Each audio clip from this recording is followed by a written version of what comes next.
Right then, part 2. I've done a little bit of testing.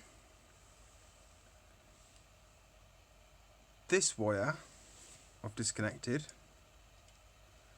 and I'm now testing for a short on these two, which happened last time.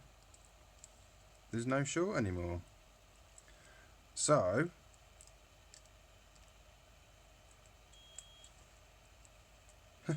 that's not connected to any stator, any coils, but it's still shorting out on that one. So this yellow and blue wire needs to be removed and replaced, and that should fix it. Happy days.